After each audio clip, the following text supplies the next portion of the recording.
Recruitment and selection की आज हम बात कर रहे हैं। यहाँ पे मैंने लिखा हुआ अपनी पीपीटी में कि जो लोग यूजीसी नेट के लिए मैनेजमेंट एंड कॉमर्स से तैयारी कर रहे हैं, पेपर 2 की बात हम यहाँ पर करेंगे।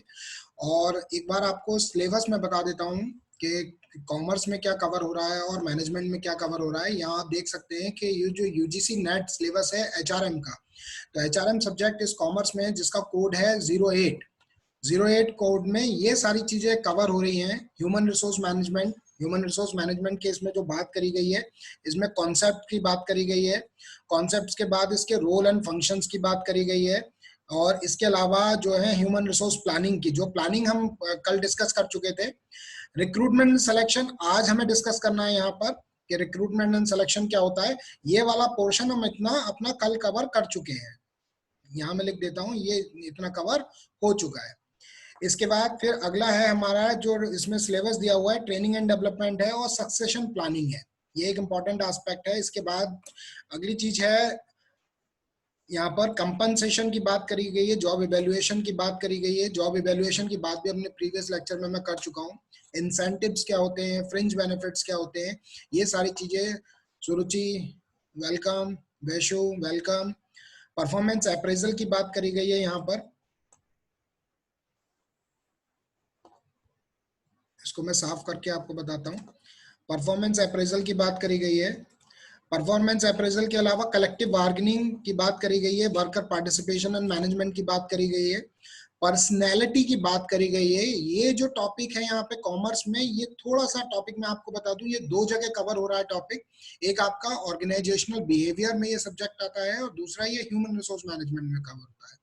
और साथ ही आपको बता दूं कि ह्यूमन रिसोर्स मैनेजमेंट का ही पार्ट है ऑर्गेनाइजेशनल बिहेवियर, क्योंकि ह्यूमन रिसोर्स मैनेज हम कहाँ पर करेंगे, किसी ना किसी ऑर्गेनाइजेशन में करेंगे। तो उस ऑर्गेनाइजेशन में जाकर किस तरीके से हमको बिहेव करना है और किस तरीके से लोगों को बिहेव करना बताना, तो इसके लिए एक सेपरेट सब्जेक्ट डाला गया है, ठीक, यूजीसी द्वारा, जो कि ऑर्गेनाइजेशनल बिहेवियर है। इसके बाद ये एक यूनिट है इधर, इसका अलग पार्ट दिया गया है ऑर्गेनाइजेशनल कल्चर, ठीक, ऑर्गेनाइजेशनल डेवलपमेंट और ऑर्गेनाइजेशनल चेंजेस। यहाँ मैं आपको बता दूं कि जो सबसे इंपॉर्टेंट चीज जो मैक्सिमम क्वेश्चंस बनते हैं वो आपका ये हो गया ह्यूमन रिसोर्स मैनेजमेंट के कॉन्सेप्ट। हम इस पर पिछले 2-3 दिन से लगातार बात कर रहे हैं और ऑलमोस्ट ये कवर हो चुका है और लगभग 20 क्वेश्चन हमने इसके कवर कर लिए हैं। और इम्पोर्टेंट जो आने वाले नेट के लिए इम्पोर्टेंट है वो भी कल डिस्कस कर चुके हैं। Neha Gupta welcome, Chitranjan Nath welcome, Anil Kumar welcome, Nikita Maheshwari welcome, ठीक। और ये रिक्रूटमेंट एंड सिलेक्शन की आज हम बात करेंगे। तो ये जो मैंने बात करी आपसे, ये कॉमर्स के जो पेपर कोड है 08 की बात करी थी।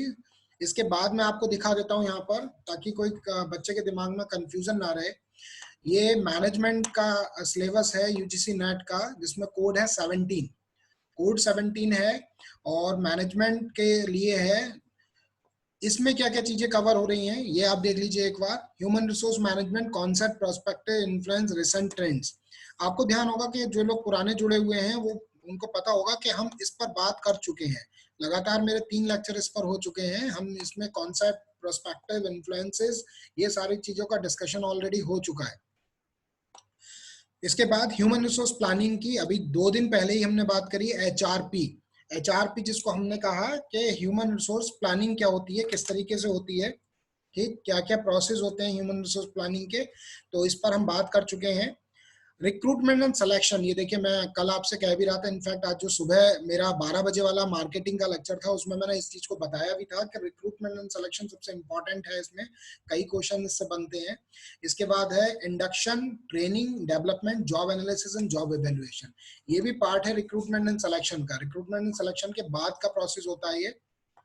प्रीति प्रिया वेलकम, विनीता यादव वेलकम, निराकार हेलो।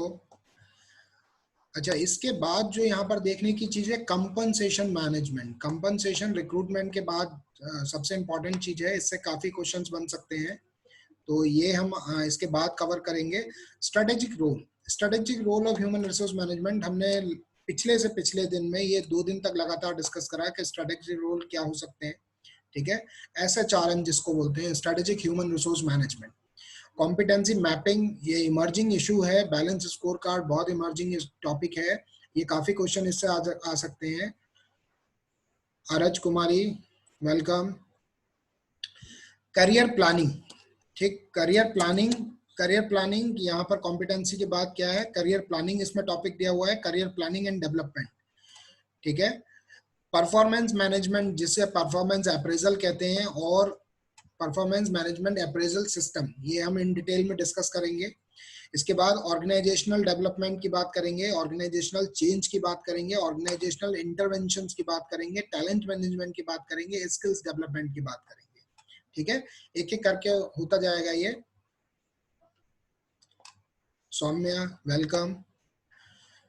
एम्प्लॉय एंगेजमेंट देखिए कल भी ये मैंने 2 क्वेश्चन इससे बताए भी थे, और ये यहाँ पर आपके सिलेबस में भी दिया हुआ है कि employee engagement and work life balance.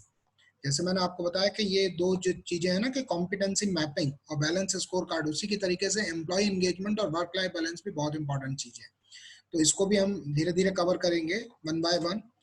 अच्छा, फिर ये जो पोर्शन है आपका, ये है इंटरनेशनल एचआरएम से एक चीज ली हुई है यहाँ पर, ठीक है। इंटरनेशनल एचआरएम एक सेपरेट पार्ट है, ये जितने भी हम पढ़ रहे हैं नेशनल पॉलिसीज पढ़ रहे हैं। इसके बाद आईएचआरएम इसको बोलते हैं। आईएचआरएम का मतलब है इंटरनेशनल एचआरएम, इसमें एक्सपैट्रिएट एक वर्ड होता है, एक्सपैट्रिएट रिपैट्रिएट, प्रवासी, आपने सुना होगा प्रवासी वर्ड, कि जो हमारी देश की लेबर अगर दूसरे देश में जाके काम करती है, कोई काम करती है, तो वह एक्सपैट्रिएशन कहलाता है, ठीक। और अगर वो वहां से वापस आ जाती है, अभी आपने देखा कोरोना के बाद बहुत सारे जो प्रवासी हैं, ठीक है, दूसरे देश में वास करने वाले हैं, वो लोग वापस आ गए, तो उसको कहते हैं रिपैट्रिएशन। एक्सपैट्रिएशन, रिपैट्रिएशन, ये टोटल जो है इसके प्रोसेस में है। इसमें 3 इंपॉर्टेंट चीजें हैं, आपका पेरेंट नेशन कंपनी, ठीक, ट्रांसनेशन कंपनी और होस्ट नेशन कंपनी, ये इस पे क्वेश्चन बना है। तो मैं कहूंगा कि इस यूनिट के यहाँ से टॉपिक के बाद सबसे इंपॉर्टेंट आपका इंटरनेशनल एचआरएम का है, और ये इमर्जिंग है, काफी इससे क्वेश्चन बने हैं। अच्छा, यहाँ जो मैं 2 चीजें देख रहा हूँ, ये मैं आपको क्लियर कर दूं कि ये जो चीजें हैं ये इंडस्ट्रियल लॉ की है। यहाँ पर इंडस्ट्रियल रिलेशंस क्या होते हैं, डिस्प्यूट्स क्या है, ग्रीवेंसेस मैनेजमेंट का सिस्टम क्या है, लेबर वेलफेयर क्या है, ये एक्ट है पूरा, ठीक है। सोशल सिक्योरिटी क्या है, सोशल सिक्योरिटी के बाद ट्रेड यूनियनिज्म की बात करी थी, कलेक्टिव बार्गेनिंग की बात करी थी, तो ये जो पोर्शन है आपका, ये है इंडस्ट्रियल लॉ का पोर्शन, ठीक है। जबकि अगर आप कॉमर्स के सिलेबस में देखो, तो कॉमर्स के सिलेबस में इन्होंने यहाँ पर इंडस्ट्रियल लॉ को इन्वॉल्व नहीं करा हुआ है, क्योंकि इंडस्ट्रियल लॉ वहां पर एक अलग तरीके से पेपर में है, और यहाँ पर इन्होंने क्या कर रखा है कि इंडस्ट्रियल लॉ का भी एक छोटा सा पोर्शन इसमें डाल रखा है। साइमा साफिया वेलकम। ठीक है, और एक और इम्पॉर्टेंट टॉपिक नीचे दिखाई दे रहा है आपको, ग्रीन एचआरएम, ये बहुत इमर्जिंग है, बात चल रही है हर तरफ इसकी, के हर जगह आपने देखा ग्रीन मार्केटिंग की बात चली, ग्रीन एवोल्यूशन की बात चली, हर जगह हर्बल ऑर्गेनिक की बात चल रही है, तो उसी तरीके से एचआरएम भी इस चीज से अछूता नहीं है। एचआरएम में भी जो टॉपिक इंसर्ट करा जा चुका है जिसको कहते हैं ग्रीन एचआरएम, तो मैं बच्चों आपको बता दूं यहाँ पर कि ये आपका सिलेबस है, क्योंकि ये टॉपिक मैं पिछली यूनिट मैंने कवर करी थी, तो पिछली यूनिट में मैंने आपको ये चीज महसूस करी कि पहले हम लोगों को एक डिस्कशन कर लेना चाहिए सिलेबस पर, ताकि एक स्ट्रेटेजी हम लोग बना पाए कि किस स्ट्रेटेजी के हिसाब से हम लोग टॉपिक बाय टॉपिक चीजों को डिस्कस करेंगे, उसके क्वेश्चंस को डिस्कस करेंगे, और जो क्वेश्चंस आ चुके हैं फिर उसको डिस्कस करेंगे, ताकि 100% कॉन्सेप्ट आपका क्लियर हो जाए, और 100% कॉन्सेप्ट क्लियर होने के बाद फिर जेआरएफ के और आपके बीच में कोई भी बीच में नहीं आना चाहिए, यानी कि जेआरएफ आपको 100% मिल जाएगी अगर इस स्ट्रेटेजी के हिसाब से आप चलेंगे। क्लियर है? अंशुल गुप्ता वेलकम। तो यहां मैं बता दूं कि ये चीजें मैंने आपको बता दी कि ये मेरे पॉइंट्स हैं, इन पॉइंट्स को मैं क्लियर करता हुआ चलूंगा आपको। अभी तक हमने जो क्लियर कर लिया है वो ह्यूमन रिसोर्स मैनेजमेंट की बात कर ली, कॉन्सेप्ट की बात कर ली, पर्सपेक्टिव बात कर ली, इन्फ्लुएंसेस की बात कर ली। निराकार, ये मैंने पीछे सिलेबस दिखा दिया है आपके लिए। सबसे पहले मैंने कॉमर्स की बात करी, ये कॉमर्स का है एचआर का पोर्शन, कि कॉमर्स में क्या क्या चीजें कवर होनी है। लगभग ये जो कवर हो रहा है इससे भी ज्यादा सिलेबस दिया हुआ है मैनेजमेंट का, तो अच्छी बात है, अगर आपको थोड़ी ज्यादा नॉलेज मिल जाएगी तो अच्छा लगेगा, नॉलेज लेना बुरी बात नहीं है, ठीक है। तो ये दोनों ही मैं यहाँ पर कवर करता हुआ चलूंगा। यहाँ मैं जो कॉमर्स के बच्चे आज जुड़े हुए हैं, जो पहले जुड़े हुए हैं उनको मैं बता दूं, और जो आज जुड़े हैं उनको मैं बता दूं कि ये वाला पोर्शन मैं यहाँ आपका कवर कर चुका हूँ। अपने प्रीवियस लेक्चर में। तो मेरे प्रीवियस लेक्चर आप डाउनलोड कर लीजिएगा या सुन लीजिएगा ऑनलाइन अनअकैडमी के प्लेटफॉर्म से, तो वहां से आपको इसका पूरा एक कॉन्सेप्ट क्लियर हो जाएगा। साथ ही मैंने 20 क्वेश्चंस इसके डिस्कस कर चुका हूँ, वो भी आप देख लीजिएगा। तो यहाँ तक हम हो चुके हैं। ह्यूमन रिसोर्स प्लानिंग की बात हम कल कर चुके थे, इतना पोर्शन हमने ये भी कवर कर लिया था। नेहा गुप्ता फर्स्ट लेक्चर है, बहुत अच्छा लगा आपको देखकर, लेकिन लास्ट लेक्चर नहीं होना चाहिए। अगर आपको स्टेप बाय स्टेप नॉलेज लेनी है तो आपको जुड़े रहना पड़ेगा इस प्लेटफॉर्म से, और जुड़े रहने के साथ ही आपको मुझे फॉलो भी करना पड़ेगा ताकि मेरे नोटिफिकेशन आप तक पहुंच सके कि कब कब मैं क्लास शेड्यूल कर रहा हूँ। निराकार, बहुत अच्छी बात है। नेहा निराकार, आप शायद कॉमर्स से हैं या मैनेजमेंट से हैं?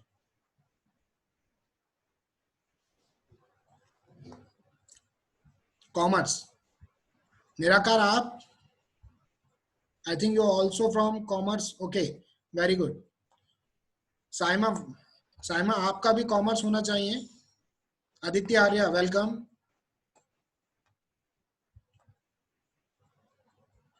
ओके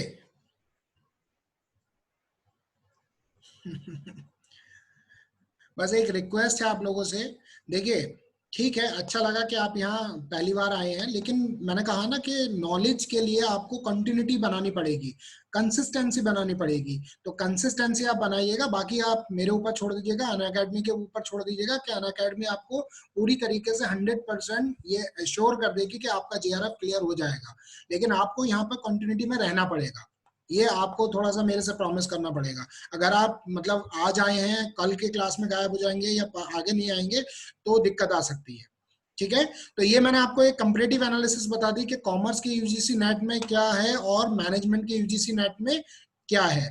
पेपर कोड बता दिया, अब इसको यूजीसी की ऑफिशियल वेबसाइट पर भी चेक कर सकते हैं। Veera, very good, good evening.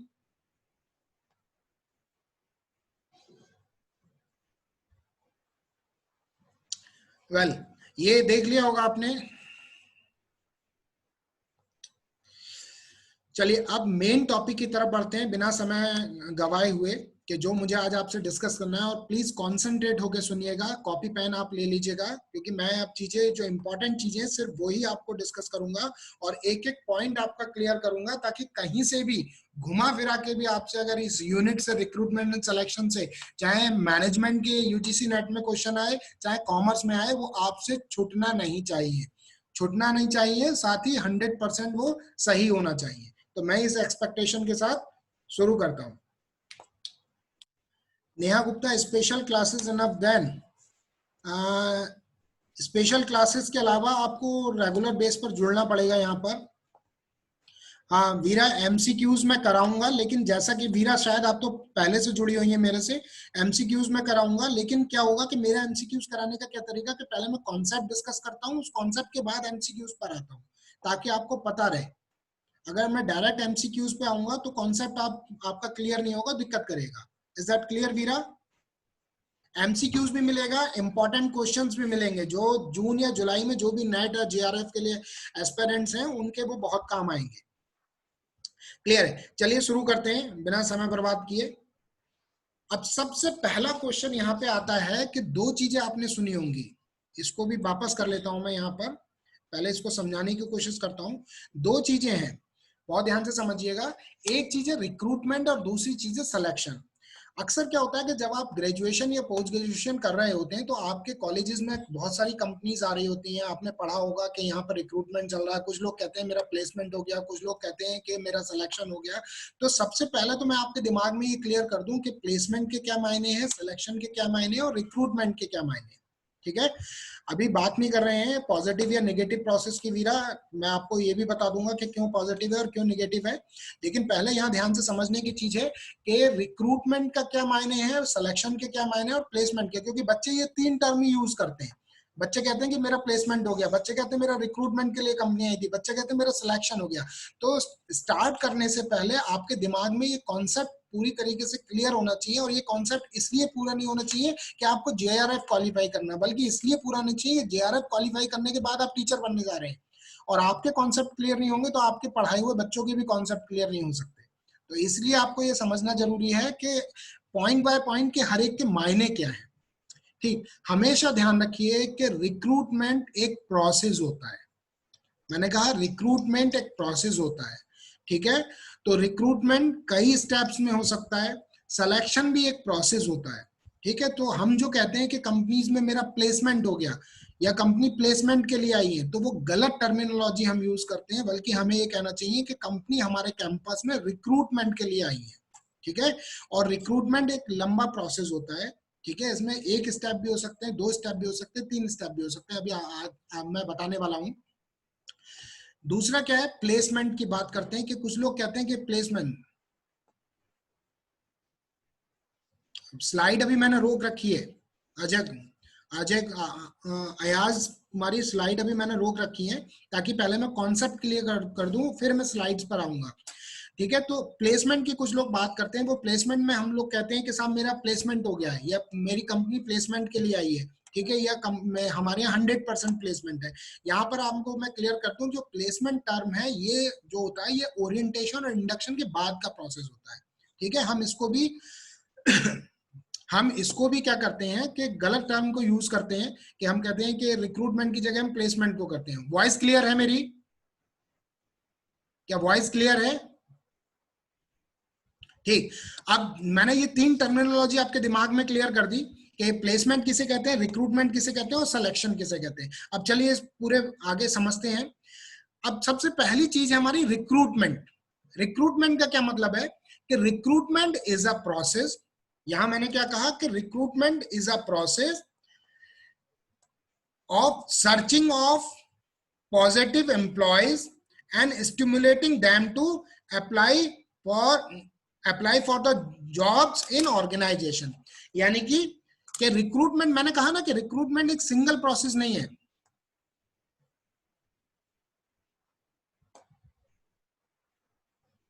मैं टेलीग्राम पर अवेलेबल नहीं हूं बेटा, ये अभी क्वेश्चंस का आपके जवाब दूंगा, पहले थोड़ा सा यहाँ पे कॉन्सेंट्रेट करें आप। मैं टेलीग्राम पे अवेलेबल नहीं हूँ। फेसबुक पर डॉक्टर प्रबोध गौड़ के नाम से आप मुझे सर्च कर सकते हैं। यूट्यूब पर माई ई क्लासेस में आप मुझे सर्च कर सकते हैं।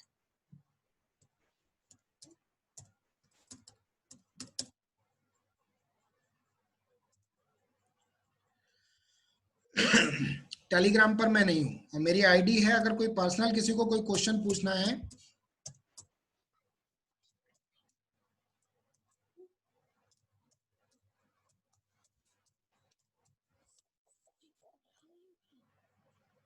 रिमिका, यू आर लेट। ठीक, तो ये मैंने आपको बता दिया कि आप माई क्लासेस सर्च कर सकते हैं, और ये डॉक्टर प्रबोध गौड़ @gmail.com मेरी पर्सनल आईडी है। इसको आप, अगर किसी का भी कोई क्वेश्चन होता है, डाउट होता है, तो आप इस पर मेरे को पिंग कर सकते हैं, मैसेज भेज सकते हैं, ठीक है। तो वहां से आपको चीजें मैं अवेलेबल करा दिया जाएगी।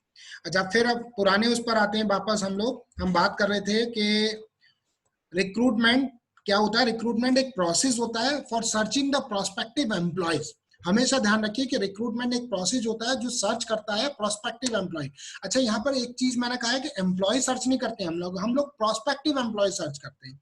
और प्रोस्पेक्टिव एम्प्लॉय सर्च करने के बाद क्या होता है कि दूसरा सबसे इंपॉर्टेंट चीज क्या होती है इसमें, स्टिमुलेट। ये रेड कलर का मैंने कर रखा है, ये आपका मल्टीपल चॉइस क्वेश्चन में पूछा जा सकता है कि रिक्रूटमेंट में स्टिमुलेशन होता है या नहीं होता है। ऑफ कोर्स, इस रिक्रूटमेंट स्टिमुलेटिंग प्रोसेस है, किसके लिए, प्रोस्पेक्टिव एम्प्लॉयज के लिए। इसको ध्यान रखिएगा कि आप पूरी डेफिनेशन एक बार पढ़ लीजिएगा। Recruitment is the process of searching prospective employees and stimulating them to apply. उनको मोटिवेट करना, उनको स्टिमुलेट करना अप्लाई करने के लिए। तो ये एक प्रोसेस, इसकी डेफिनेशन हुई। दूसरी, इसको दूसरे शब्दों में समझते हैं हम रिक्रूटमेंट को। Recruitment is the development, important चीज है, is the development and maintenance of adequate man power resources. देखिए, रिसोर्सेज टर्म हम 2-3 दिन से पिछले लगातार डिस्कस कर रहे हैं। तो क्या हुआ, recruitment is the development and maintenance of adequate man power resources, ठीक है। It involves the creation of pool. देखिए, ऊपर भी बात करी गई है हमने स्टिमुलेट करना, और यहां पर भी हमने बात करी है कि क्रिएशन ऑफ पूल, कि हमने पूल को डेवलप करा। हमेशा ध्यान रखिए कि आप रिज्यूमे अपने जमा करते हैं, वो रिज्यूमे एचआर के पास इकट्ठे हो जाते हैं, तो वो सारे रिज्यूमे उसके एकदम से काम नहीं आते हैं। जितने उसके काम आते हैं गणेश राज वेलकम। जितने काम आते हैं, जितनी उस समय बैकएंड पोजीशंस होती हैं, उतने वो यूज कर लेता है। बाकी रिज्यूमे का आप देखते हो एक फाइल बना ली जाती है। वो फाइल में क्या होता है कि जब जरूरत पड़ती है उसमें से उस रिज्यूमे निकालकर आपको उसको कॉल कर ली जाती है। तो ये क्या कहलाया, क्रिएशन ऑफ पूल। तो हमेशा ध्यान रखिए creation of pool of available labor upon whom the organization can draw when it needs additional employees। ध्यान रखिए इसको, जो मैंने आपको बताया कि क्या डेफिनेशन हो यहां पर, एक बार फिर से पढ़ेंगे हम इसको। Recruitment is a development and maintenance of adequate man power resources. It involves the creation of pool, ठीक, available labour upon, Ritika welcome, upon whom the organization can draw when it needs additional employee। मैंने बताया कि अभी मेरे पास 2 vacancies है, मैंने 2 उसमें से कागज निकाले और कर दिए, जबकि हमारे पास कितने रिज्यूमे आए हैं, 25, ठीक है। तो अब कितने बच्चे मेरे पास, 23। क्या हुआ, मेरे पास एक पूल डेवलप हो गया कि जब भी मेरे पास एडिशनल मैन पावर की मुझे जरूरत पड़ेगी, एडिशनल एम्प्लॉइज की जरूरत पड़ेगी, मैं उस पूल में से वो कागज निकालकर उनको कॉल कर सकता हूं। तो ये जो पूरा प्रोसेस हुआ, दिस इज कॉल्ड रिक्रूटमेंट, ठीक है। अभी तक इसमें कोई भी चीज हमने गलत नहीं करी, इसीलिए इसको पॉजिटिव भी बोलते हैं, ठीक है ना, ध्यान रखिएगा। अब बेसिक डिफरेंस क्या है। अच्छा, सिलेक्शन में हमने क्या करा, सिलेक्शन में हमने यहां पर भी मैं बता दूं कि सिलेक्शन में हमने लोगों का रिज्यूमे बुलाया, बुलाने के लिए हमने क्या करा, उसके रिज्यूमे को पढ़ा, पढ़ने के बाद क्या करा कि यू आर सिलेक्टेड, और आपको कॉल करके बता दी जाएगी। ये नहीं कहते यू आर रिजेक्टेड, हमने कहा आपको कॉल करके बाद में बता दी जाएगी। और आप हमेशा ध्यान रखिए कि जो कॉल करके बताने कहता है, इसका मतलब कॉल कभी नहीं आएगी, ठीक है, तो कॉल कभी नहीं आएगी। तो इसीलिए इस चीज को कहते हैं निगेटिव, क्योंकि आपने उसके मुंह पे बता दिया, ठीक है। जबकि हमने क्या करा, उसके स्किल्स को होन अप करा, उसके स्किल्स को डेवलप करा, और डेवलप करने के बाद उस एडुकेट मैन पावर को तैयार करने के बाद फिर उसको प्लेस करा। इसीलिए रिक्रूटमेंट को पॉजिटिव प्रोसेस बोलते हैं, ठीक है। यहाँ क्या डिफरेंस है, डिफरेंस है ये यहाँ पर कि recruitment is positive, recruitment is positive as to object is to attract larger pool, ठीक, ये अट्रैक्ट करता है बड़े पूल को, applicants in order to increase selection ratio, ठीक है। हमेशा ध्यान रखिए कि रिक्रूटमेंट में मैक्सिमम लोगों को, Ankita Mittal good evening, maximum लोगों को अपॉर्चुनिटी देने की सोची जाती है, ठीक है। सपोज करिए कि 2 वैकेंसीज हैं, तो 2 वैकेंसीज पर हम एटलीस्ट 4 से 5 रिज्यूमे शॉर्टलिस्ट करके रखते हैं, ठीक है, इसीलिए इसको पॉजिटिव प्रोसेस कहा गया।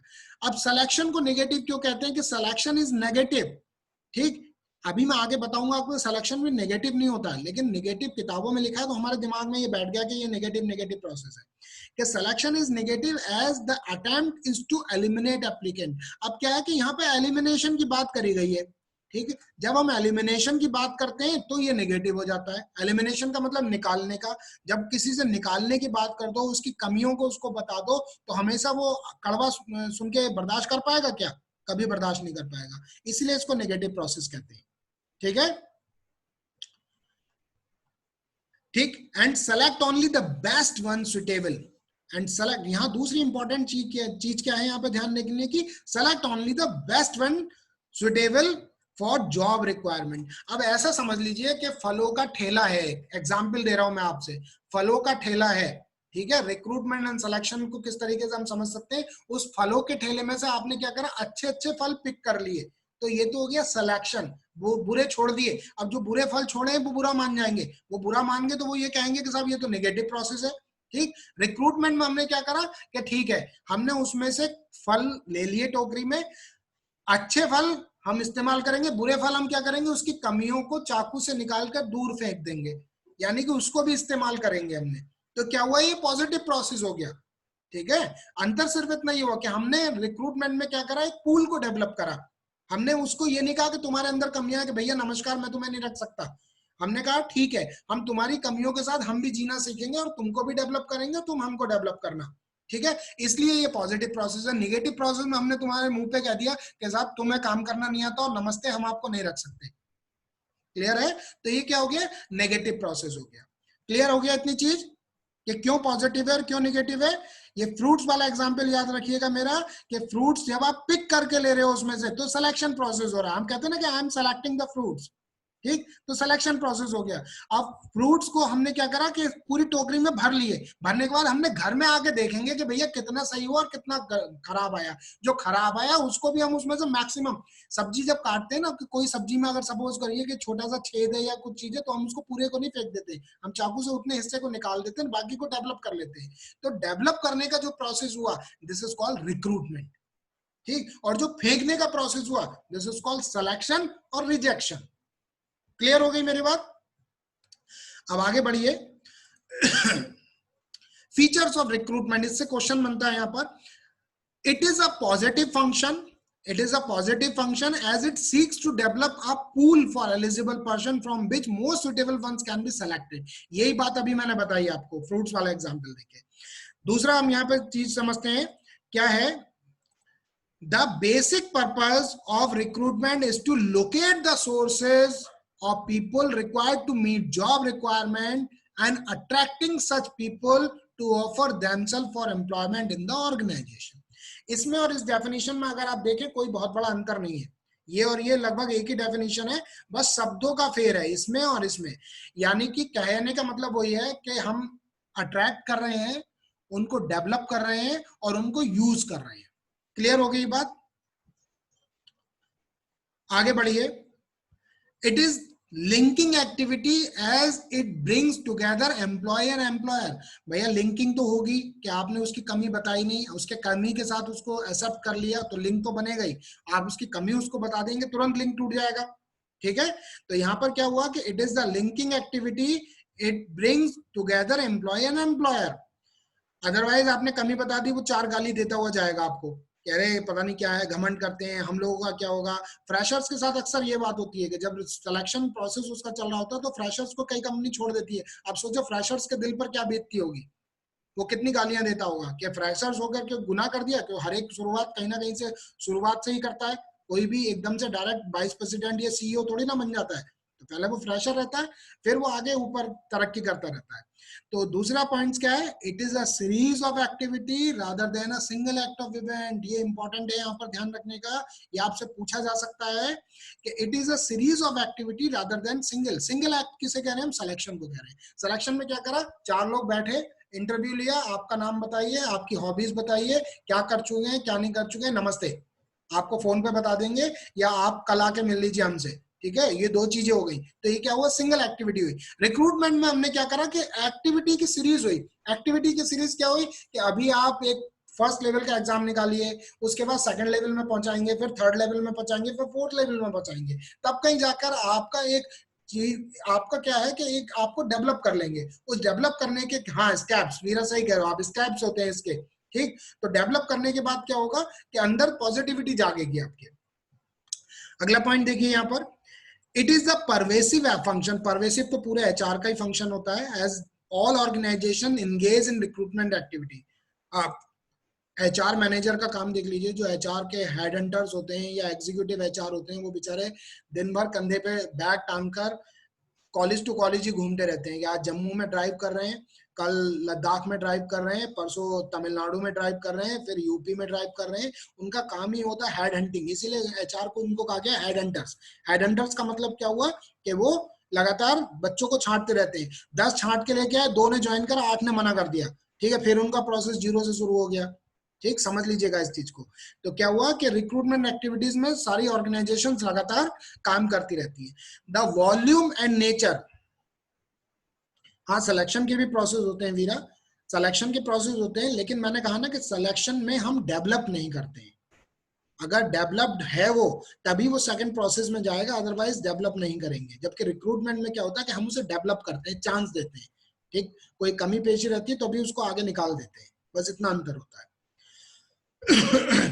The volume and nature of recruitment varies with the size, nature and environment of organization। हमेशा ध्यान रखिएगा कि क्या यहाँ पे इंपॉर्टेंट चीज है आपको दिमाग में रहने की, कि वॉल्यूम एंड नेचर। वॉल्यूम का मतलब कितने लोग लेने हैं, किस तरीके के लोग लेने हैं, ठीक। हमारी कंपनी के साइज पर डिपेंड करेगा, हमारी कंपनीज, हमारी जो सर्विसेज है उसके नेचर पे डिपेंड करेगा और हमारी ऑर्गेनाइजेशन के इन्वायरमेंट पे डिपेंड करेगा। समझ गए आप? इन 4 चीजों पर डिपेंड करता है कि हमें कितने लोग लेने हैं, किस तरीके के लोग लेने हैं। सपोज करिए मेरी ऑर्गेनाइजेशन ही छोटी है तो मैं 100 लोग थोड़े ना भर्ती कर सकता हूँ, तो मैं कम लोग भर्ती करूंगा। ठीक, मेरे ऑर्गेनाइजेशन का नेचर इस तरीके का कि फीमेल्स वहां पे काम नहीं कर सकती है, तो मैं मेल्स को ही भर्ती करूंगा। ठीक है, मेरा इन्वायरमेंट ऑर्गेनाइजेशन का इस तरीके का कि बड़ा इन्वायरमेंट है या छोटा इन्वायरमेंट है, यहाँ पे डिपेंड करता है कि मेरे यहाँ प्रोडक्शन डिपार्टमेंट भी है, मेरे यहाँ फाइनेंस डिपार्टमेंट भी है, मेरे मार्केटिंग डिपार्टमेंट भी है, मेरे यहाँ HR डिपार्टमेंट भी है, मेरे यहाँ जो है सर्विस सेक्टर के लिए जो है कंज्यूमर रिलेशनशिप डिपार्टमेंट भी है। तो क्या होगा कि अलग अलग भर्ती करनी पड़ेगी। डिपार्टमेंट साइज पे डिपेंड करेगा कि ऑर्गेनाइजेशन का क्या साइज है। तो ये क्लियर हो गया। The volume and nature of recruitment varies with the size, nature and environment organization. Clear है? इतना जल्दी से बताइए मुझे, इतना क्लियर हो गया?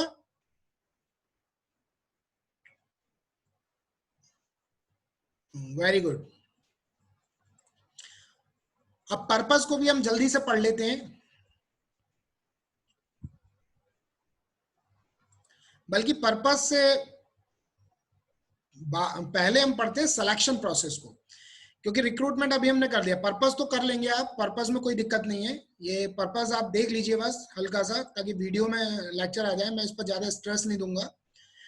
To begin identity preparing potential job applicants who will be appropriate candidate, जाहिर सी बात है appropriate potential होगा तभी उसको आगे बढ़ाया जाएगा।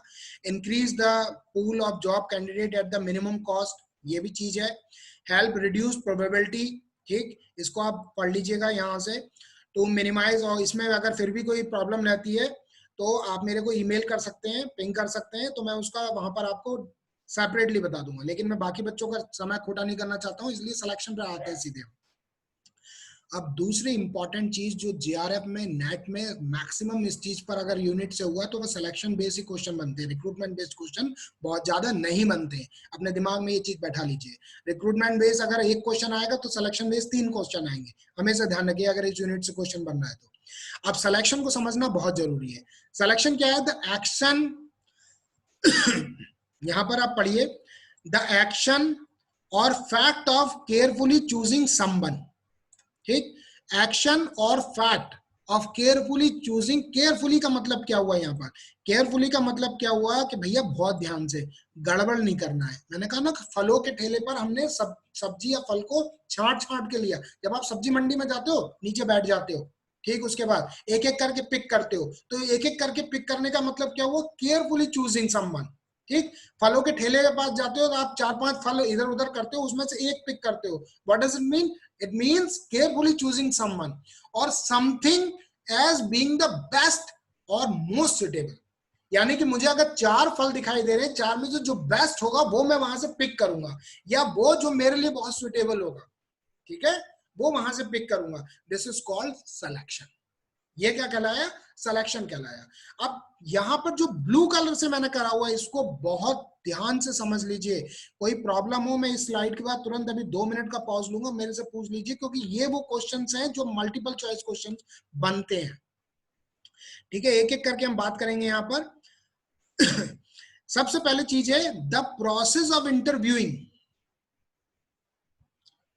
वेरी गुड वीरा, बिल्कुल सही कहा आपने कि एक बेकार आदमी आ गया, जैसा एक खराब फल टोकरी में छोड़ दो तो सुबह तक आप देखोगे 2-3 फल खराब हो जाएंगे, अगले दिन देखोगे तो और फल खराब हो जाएंगे। तो इसको कहते हैं ऑर्गेनाइजेशनल पॉलिटिक्स। ठीक, तो वो अलग तरीके से उस ऑर्गेनाइजेशन को जो है मैलो डाउन करेगा।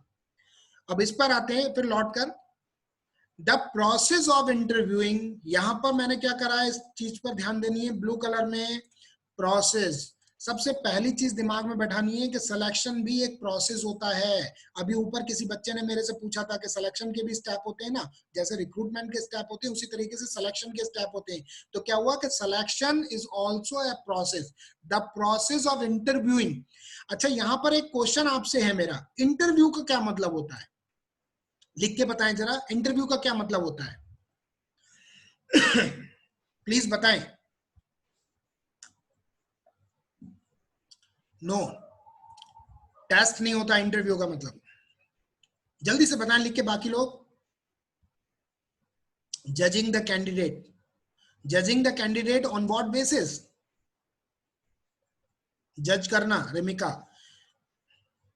जज करना, लेकिन कोई क्राइटेरिया मुझे बताइए ना। नहीं, ओरल टेस्ट के बेस पर जज नहीं किया जा सकता, बिहेवियर के बेस पर जज नहीं किया जा सकता, टैलेंट के बेस पर नहीं किया जा सकता। देखिए आपको मैं बता दूं, according to the requirement of job होता है, सही कह रहे हो आप, according to the requirement of job होता है। अब बहुत ध्यान से समझिए इंटरव्यू का क्या मतलब होता है। इस टर्म को दो हिस्सों में तोड़ लीजिए, इंटर और व्यू। इंटर का मतलब क्या होता है, इंटर का मतलब बताइए आप, इंटर का मतलब बिटवीन टू, बहुत वेरी गुड। इंटर का मतलब होता है मध्य, हम कहते हैं ना कि इंटर, इंटर का मतलब मध्य। अब मध्य का क्या मतलब होगा कि हमेशा ध्यान रखिए जब एक से ज्यादा लोग बैठे हुए हों, ठीक है, तो क्या होगा कि दो लोग पैनल में बैठे हैं, ये दो लोग वहां पर पैनल में बैठे हैं, मिस्टर एक्स मिस्टर वाई, और ये कैंडिडेट है। अब ये कैंडिडेट को ये अपने एंगल से देखेगा, ये अपने एंगल से देखेगा, तो इन दोनों के जो व्यूज बनेंगे दैट इज कॉल्ड इंटरव्यू। वो क्या कहलाया, इंटरव्यू। व्यूज का मतलब विचार, इंटर का मतलब मध्य में, उन दोनों लोगों के मध्य में या तीन लोगों के मध्य में या चार लोगों के मध्य में, उसको लेकर, कैंडिडेट को लेकर जो भी विचार बनेंगे, वो पॉजिटिव भी हो सकते हैं, वो नेगेटिव भी हो सकते हैं, that is called interview. Pinky Raj welcome. ठीक, तो वो कहलाता है इंटरव्यू। ठीक है, ये बहुत समझने की चीज है। View of two or more person, Veera very good, very good. And evaluating candidates, और कैंडिडेट्स को इवेल्युएट करते हैं वो। अब यहाँ पर एक चीज और समझनी है कि इवेल्युएशन किस बेस पर करेंगे हम। इवेल्युएशन कर सकते हैं उसकी साइकोलॉजी के बेस पर, इवेल्युएशन कर सकते हैं उसके फिजिक के बेस पर, इवेल्युएशन कर सकते हैं उसकी मेंटल एजिलिटी के बेस पर, इवेल्युएशन कर सकते हैं आपकी पर्सनैलिटी के बेस पर, इवेल्युएशन कर सकते हैं उसके परसेप्शन के बेस पर, इवेल्युएशन कर सकते हैं उसके एटीट्यूड के बेस पर, इवेल्युएशन कर सकते हैं उसकी कम्युनिकेशन के बेस पर। ठीक, इवेल्युएशन कर सकते हैं कि वो पैर हिला रहा है, इवेल्युएशन कर सकते हैं कि वो अंगूठी घुमा रहा है लगातार इस तरीके से, यहाँ पर बात कर रहा है, ये उंगलियां चटका रहा है, नर्वसनेस शो कर रहा है। तो ये क्या हुआ कि ये इवेल्युएटिंग पैटर्न्स होते हैं। ठीक है, वो कैंडिडेट को इवेल्युएट करा फॉर अ स्पेसिफिक जॉब। हमेशा ध्यान रखिए स्पेसिफिक जॉब। जॉब की मैंने क्या डेफिनेशन बताई थी अभी 2 दिन पहले कि जॉब वर्ड एचआर में जहां भी मिले उसका क्या मतलब होता है। जॉब का क्या मतलब बताया था कि जॉब जहां भी लिखे उसको क्या, किससे चेंज करना है हमें। Exactly, work. यानी कि अब फिर से पढ़िए इस डेफिनेशन को, the process of interviewing the evaluating candidate for a specific work. एक स्पेसिफिक वर्क के लिए हमें उसे इवेल्युएट करना है।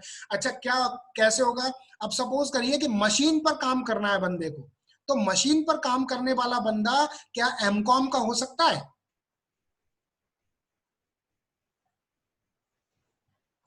बताइए, नो, एग्जैक्टली। ठीक है, वो कभी नहीं हो सकता।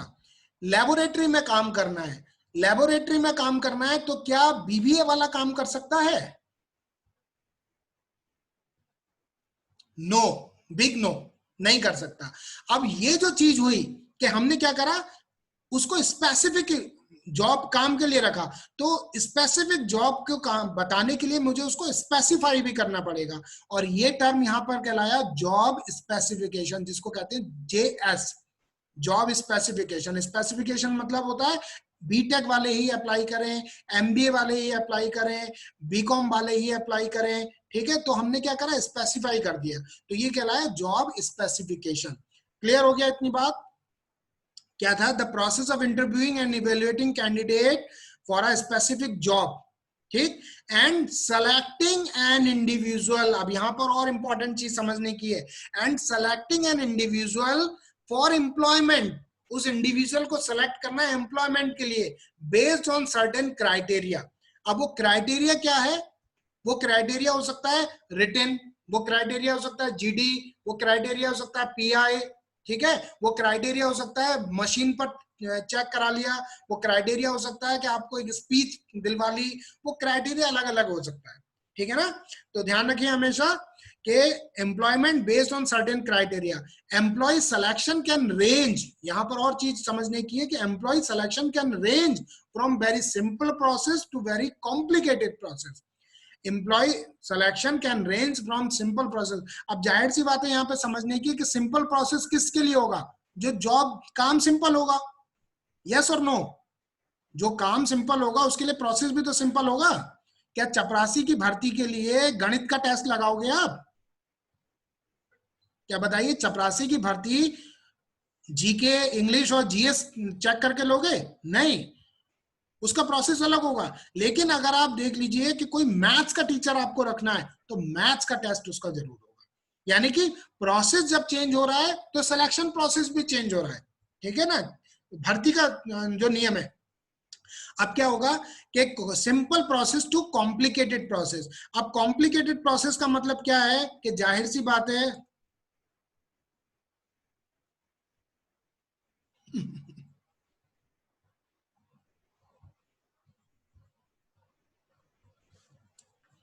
रेमिका ये आगे आ रहा है मैनेजमेंट फंक्शन, ठीक है। अब कॉम्प्लिकेटेड प्रोसेस क्या है कि आप सपोज करिए कि कॉम्प्लिकेटेड प्रोसेस कब टफ होगा। जैसे सपोज करिए कि अभी गूगल का सीईओ कौन है? गूगल के सीईओ का नाम बताइए जल्दी से जरा।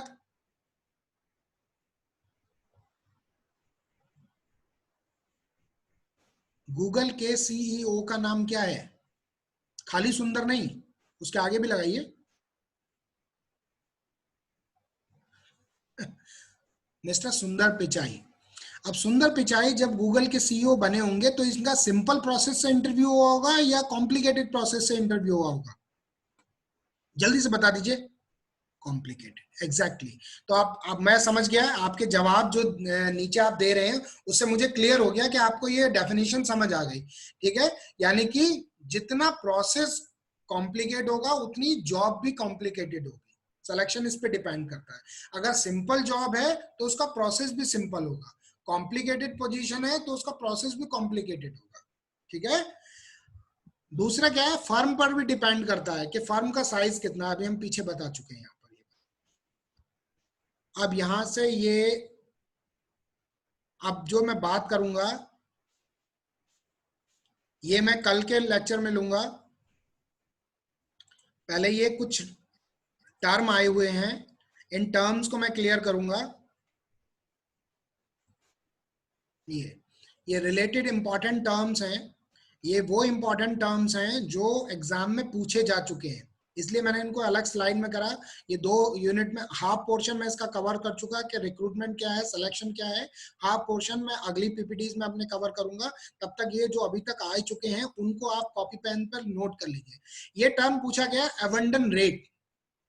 अवेंडन रेट का मतलब क्या है, ये ध्यान से सुन लीजिए। ये रिक्रूटमेंट और सिलेक्शन की यूनिट से ही है, थोड़ा सा टिपिकल है। तो यहाँ ये आपको बताना जरूरी है कि जो क्वेश्चन आता है वो इस तरीके का आता है, मैंने उसको यहाँ एक्सप्लेन कर दिया है। अवेंडन रेट का मतलब होता है in recruitment the abandon rate is the number of applicants who begins the application process but never click submit. क्या कहा हमने? On application and known as abandon the application process. यानी कि आपने क्या करा है, अगर आप किसी पोर्टल पर एप्लीकेशन फॉर्म तो फिल करते हो लेकिन एप्लीकेशन फॉर्म को सबमिट बटन नहीं दबाते हो या सबमिट नहीं करते हो, तो ये जो प्रोसेस कहलाया this is known as abandon rate. Clear हो गया? जल्दी से लिख के बताइए। Ayush welcome, Sandhya welcome, Anubhav welcome, Jagriti welcome. Clear हो गया? ये पूछा गया है जेआरएफ में कि अवेंडन रेट क्या होता है। तो अवेंडन रेट का मतलब है कि जब आप किसी रिक्रूटमेंट प्रोसेस के लिए एप्लीकेशन भरते तो हैं लेकिन उसको सबमिट नहीं करते, ठीक, तो अवेंडन रेट कहलाता है, ठीक है। दूसरा एबिलिटी टेस्ट पर ध्यान दीजिए आप। एबिलिटी टेस्ट बहुत बार क्वेश्चन, ये 2 बार पूछा गया है जेआरएफ में कि एबिलिटी टेस्ट क्या होता है। कॉमर्स के जेआरएफ में आया है ये, कॉमर्स वाले विशेष ध्यान दें इस चीज के लिए। This is the test used for companies to discern whether a potential employee has the logical reasoning and other tested skills required to taken on the job। जब हम किसी भी ऐसे बंदे की जो जॉब की रिक्वायरमेंट के हिसाब से उसकी मेंटल कैपेसिटी को चेक करते हैं, this is called ability test. क्या कहा मैंने कि जब हम जॉब की रिक्वायरमेंट या पोजीशन की रिक्वायरमेंट के हिसाब से बंदे की एबिलिटी को, मैंने कहा शांतनु कि जब हम पोजीशन के हिसाब से बंदे की एबिलिटी को चेक करते हैं, उसकी मेंटल एबिलिटी की बात हो रही है, ठीक, तो ये कहलाता है एबिलिटी टेस्ट। ये कॉमर्स के जेआरएफ में आ चुका है। Is that clear to everyone? सबको समझ आ गया? ओके, ये दो टर्म है, इनको नोट कर लीजिए आप, अवेंडन रेट और एबिलिटी टेस्ट। एबिलिटी टेस्ट में तो आप तुक्का भी मार सकते थे, लेकिन अवेंडन रेट मुझे नहीं लगता कि आप तुक्का लगा पाते, तो इसको नोट कर लीजिए आप यहां पर। अगले टर्म की बात हम कर रहे हैं, एनालिटिकल थिंकिंग। अगेन तुक्का लगाने वाला है, ये भी कॉमर्स में आया था। ये क्या है? Analytical thinking is a type of thinking. Analytical thinking is a type of thinking which uses logical reasoning and deduction to discern meaning something to solve a problem. ये तुक्का लगा दोगे आप, समझ आ गया होगा आपका। अब ये दूसरा टर्म आया है, ये एमबीए में, मैनेजमेंट के जेआरएफ में पूछा गया था। एक्टिव जॉब सर्चिंग क्या होता है? एक मैनेजमेंट के इसमें आया था नेट में। दूसरा एक लेबर लॉ का पेपर होता है, 55 कोड है जिसका, जो एचआर से एक्सक्लूसिव करना चाहते हैं नेट या जेआरएफ क्वालिफाई, उसमें भी ये पूछा गया एक्टिव जॉब सर्चिंग किसे कहते हैं। एक्टिव जॉब सर्चिंग का मतलब होता है an active job search involves an individual preparing a resume, searching for opening at companies and sending in a resume to those companies. ठीक, यानी कि मैं इंडिविजुअल लेवल पर खुद ही हेड हंटिंग करूं। अभी तक क्या है कि कंपनीज मेरे लिए हेड हंटिंग कर रही थी, तो ये क्या कहलाया? Active job searching. एक हिंट आपको दे दूं कि जब बंदा खुद एक्टिव होकर जॉब सर्च करता है तो वो एक्टिव जॉब सर्चिंग कहलाती है। जब बंदा खुद एक्टिव होकर जॉब सर्च करता है तो ये एक्टिव जॉब सर्चिंग कहलाती है। और ये 55 नंबर कोड का जो लेबर लॉ का नेट का पेपर होता है उसमें पूछा गया है, और साथ ही ये पूछा गया है आपका मैनेजमेंट के नेट में। क्लियर हो गया यहाँ पर एक्टिव जॉब सर्चिंग? ये वो इंपॉर्टेंट पेपर से मैंने छांटा है पिछले 2-3 साल में कि क्या क्या पूछा गया है यहां से। असेसमेंट सेंटर बहुत इंपॉर्टेंट है। असेसमेंट सेंटर को तो यूपीएससी में भी पूछा जाता है ये कई बार कि असेसमेंट सेंटर क्या होते हैं। यहां पढ़ लीजिए ध्यान से, an assessment centre is an extensive interview assessment of candidate which can involve aptitude and ability testing as well as the completion of different exercises which relate to the job। यानी कि जब हम किसी बंदे को किसी बहुत सीनियर पोजीशन पर, बहुत ध्यान से सुनिएगा, जब हम किसी बंदे को किसी बहुत सीनियर पोजीशन पर बहुत ठोक बजा कर लेते हैं, यानी कि उसको साइको और फिजिकल एनालिसिस करके लेते हैं, तो the term is known as assessment. और जो प्रोसेस है वो गुजरता है वो कहलाता है असेसमेंट सेंटर। असेसमेंट सेंटर एक इक्यूवेशन सेंटर की तरह होते हैं जो बड़ी बड़ी फर्म में, बड़ी बड़ी कंपनीज में ऑलरेडी होते हैं। क्लियर है ये चीज सबको? क्लियर है? वीरा एक बार रिफ्रेश कर लो, आपका नेटवर्क इश्यू आ रहा है तो। आपको मैं बता दूं कि जितने भी आईआईटी, आईआईएम और जितने भी बड़े बड़े सेंट्रल यूनिवर्सिटीज होती हैं वहां पर असेसमेंट सेंटर्स बनाए जाते हैं।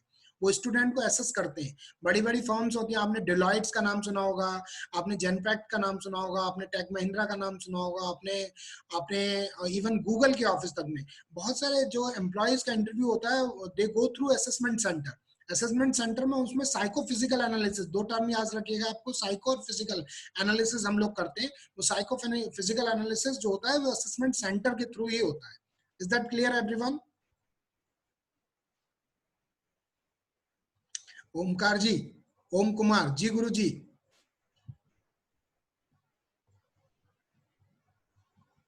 ठीक, अब बैलेंस स्कोर कार्ड आपने बहुत टर्म सुना होगा। ये बैलेंस स्कोर कार्ड कम से कम 6 से 7 दफे क्वेश्चन आ चुका है, मैनेजमेंट में भी, कॉमर्स में भी। ठीक, तो बैलेंस स्कोर कार्ड का मतलब क्या है? देखिए, बैलेंस का मतलब क्या हुआ? बैलेंस का मतलब हुआ कि ना इधर ना इधर, यानी कि बैलेंस पोजीशन हुई। तो बैलेंस का मतलब हुआ this is a type of report which keeps track on different tasks and responsibilities that each employee within a company is responsible for executes। यानी कि बैलेंस स्कोर कार्ड एक मेथड होता है किसी भी बंदे को अप्रेज करने का। मैंने क्या कहा? बैलेंस स्कोर कार्ड किसी भी बंदे को अप्रेज करने का मेथड होता है जिसमें उसकी KRA जानते हो आप लोग? KRA क्या मतलब हुआ KRA का?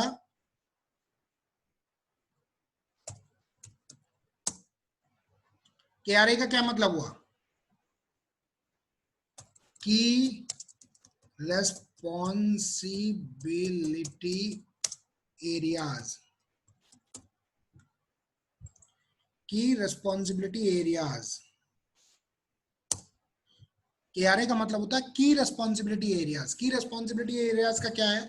मेरा इस समय की रेस्पॉन्सिबिलिटी एरिया क्या है कि आपके दिमाग में कॉन्सेप्ट में HR का क्लियर करूं, मार्केटिंग का क्लियर करूं, बाकी सब्जेक्ट का क्लियर करूं, ठीक है, और मैक्सिमम बच्चे मेरे पढ़ाए हुए कंटेंट से पढ़कर GRF क्लियर करें, तो ये मेरी की रेस्पॉन्सिबिलिटी एरिया हुआ जो मैं अनअकैडमी के बिहाफ पर कर रहा हूँ, ठीक है, या एक मैं टीचर होने के बिहाफ पर कर रहा हूँ। उसी तरीके से जब आप किसी भी ऑर्गेनाइजेशन को ज्वाइन करते हो तो वहां पर आपका KRA आपको सौंप दिया जाता है, ठीक। वो KRA में आपको बताया जाता है कि आपको ये करना है, आपको ये नहीं करना है। तो जो करना है वो करने के बेसिस पर ही आपका असेसमेंट होता है, ठीक है, आपकी अप्रेजल होता है। वो अप्रेजल जो कहलाता है वो बैलेंस स्कोर कार्ड कहलाता है। यानी कि आपको क्या क्या चीजें हमने जिम्मेदारी सौंपी थी, उस जिम्मेदारी में आप कितनी पूरी कर पाए, कितनी अधूरी है और कितनी नहीं कर पाए, 3 चीजें हुई, तो उसका बैलेंस बनाकर उसको चेक किया जाता है वहां पर। तो ये कहलाया बैलेंस स्कोर कार्ड। ये बहुत इंपॉर्टेंट है, बार बार बता रहा हूं, इसको नोट कर लीजिएगा कि ये टर्म कई बार पूछा जाता है आपसे। इसको कॉपी पेन पे नोट कर लीजिएगा और कॉन्सेप्ट क्लियर कर लीजिएगा। अभी तक जितने टर्म मैंने बताए वो क्लियर है बिल्कुल सबको? जल्दी से यस नो का जवाब दीजिए।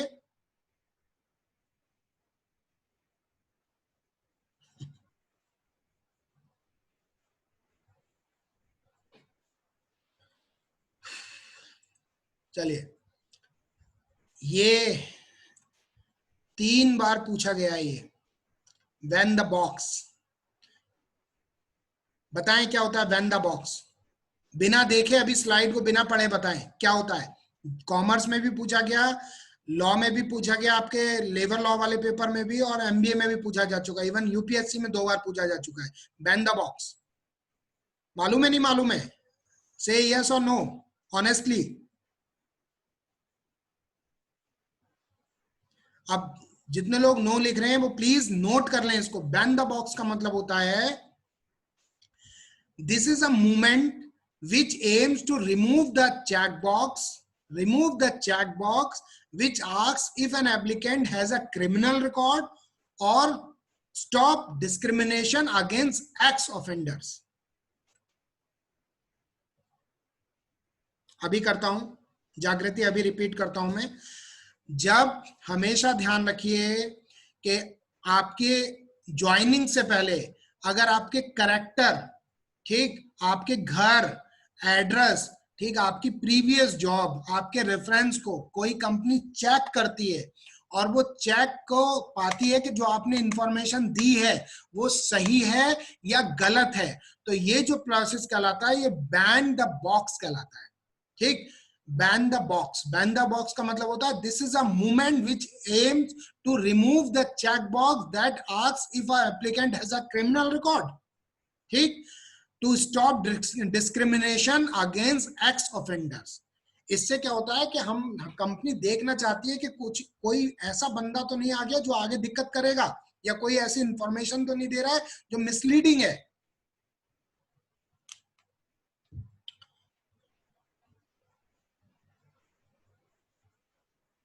हाँ एग्जैक्टली, सही कह रहे हो आप नेहा। बैन द बॉक्स ये इंपॉर्टेंट है, इसको आप नोट कर लें कॉपी में। और जितने मैं नोट आपसे बार बार कह रहा हूं वो ध्यान रखिएगा, इस बार भी आ सकता है उनमें से कोई भी, ठीक। बिहेवियरल कॉम्पिटेंसी, ये भी तुक्का लगाए आएंगे आप, मुझे मालूम है। बिहेवियरल कॉम्पिटेंसी का मतलब है having behavioural competency means you have the necessary ability in area relating to team work. यहाँ पे इंपॉर्टेंट है ध्यान देने की, टीम वर्क, टेक्निकल नॉलेज, ठीक, पीपल स्किल्स, इन 3 पर ध्यान दीजिए आप कि अगर आप टीम वर्क में माहिर हैं, टेक्निकल नॉलेज में माहिर हैं, पीपल स्किल्स में माहिर हैं, तो this is known as your behavioural competency.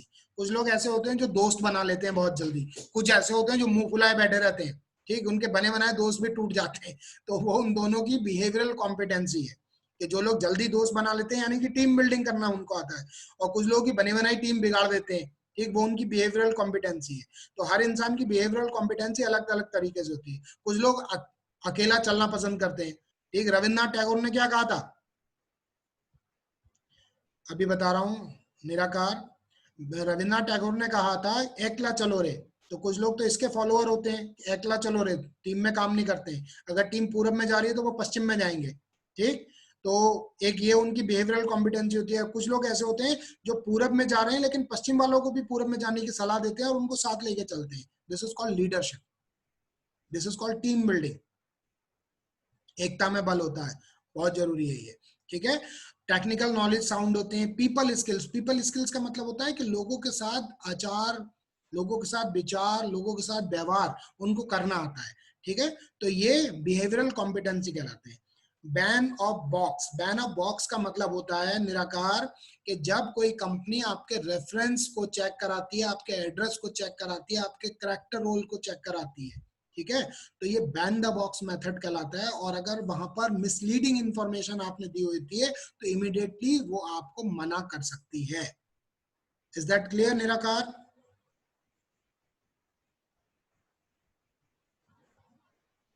निराकार जल्दी से बताएं, क्लियर है? अब एक बच्ची ने अभी पीछे पूछा था, किसने क्या पूछा था? बैंड वन,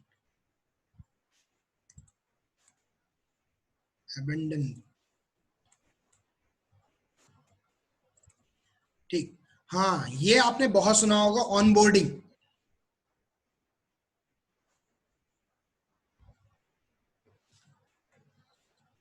क्या कहा सर?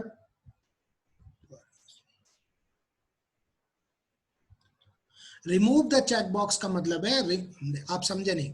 आपने क्या करा कि इंफॉर्मेशन दी, इंफॉर्मेशन देने के बाद क्या हुआ कि उस इंफॉर्मेशन को रेफरेंस को चेक करा गया। वो रेफरेंस को चेक करा गया, तो चेक करने के बाद अगर आपने वहां आपने कहा कि ठीक है मेरा कोई क्रिमिनल रिकॉर्ड नहीं रहा है, ठीक है, आप डिक्लेरेशन दे रहे हो, लेकिन उस डिक्लेरेशन पे जब कंपनी ने क्रॉस चेक कराया तो क्रॉस चेक कराने में पता चला आपने मिसलीडिंग इंफॉर्मेशन दी है।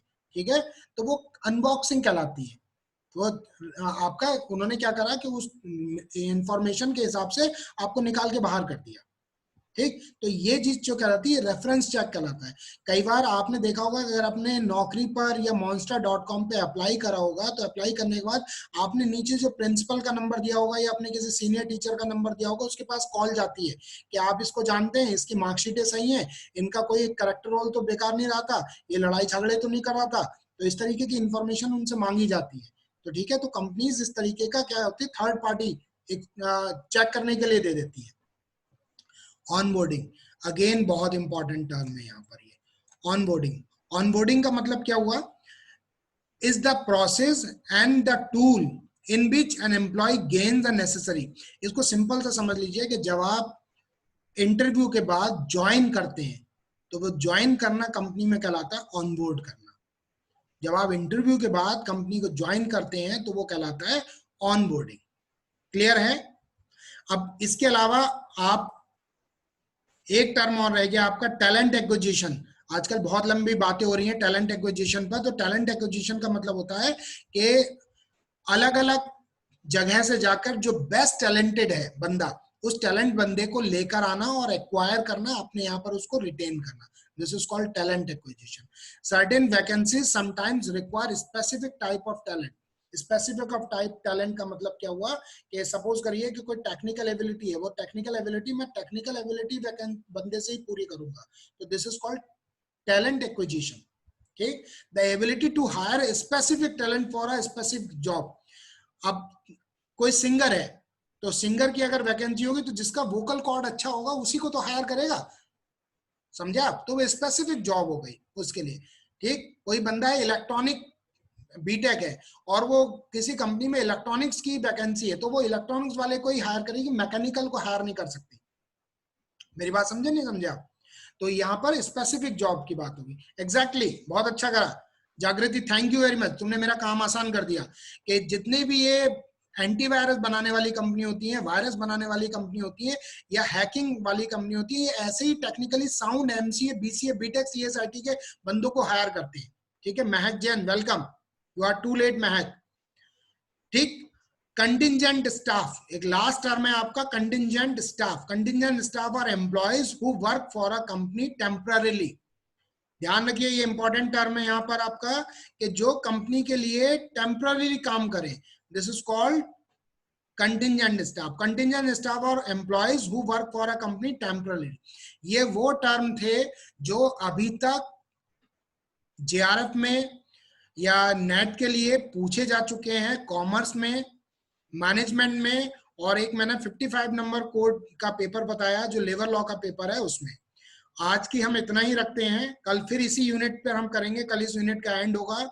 रिक्वेस्ट करूंगा कि जितने लोगों ने आज ज्वाइन कर रखा था वो लोग समय से अवेलेबल हो जाएं कल ठीक 9 बजे, और मुझे फॉलो जरूर करिए अनअकैडमी पर, ताकि आपको नोटिफिकेशन मिलते रहें। आपके कोई क्वेश्चन हो तो मुझे नीचे लिख दीजिए, मेरी ईमेल आईडी मैंने आपको दे दी है, ईमेल आईडी है dr.prabodhgod@gmail.com। अपना आप इसके अलावा मैंने आपको बता दिया माई ई क्लासेस का, मैं ट्विटर पे नहीं हूं, मैं इंस्टाग्राम पे नहीं हूं। आपका कोई क्वेश्चन हो आप पूछिए। चलिए कल फिर हम मिलेंगे ठीक 9 बजे, और जो मार्केटिंग वाले बंदे हैं जो कॉमर्स और मैनेजमेंट के हैं वो 12 बजे कल दोपहर में मेरे को मिले। 12 बजे मेरा मार्केटिंग मैनेजमेंट का पेपर है, वो इंपॉर्टेंट है, आज भी पेपर हुआ था, कल वो वहां पर मुझे ज्वाइन करें। गणेश राज, मैं इंस्टाग्राम पर नहीं हूं। Thank you very much, good night, शुभ रात्रि, रिवाइज कर लीजिएगा इसको।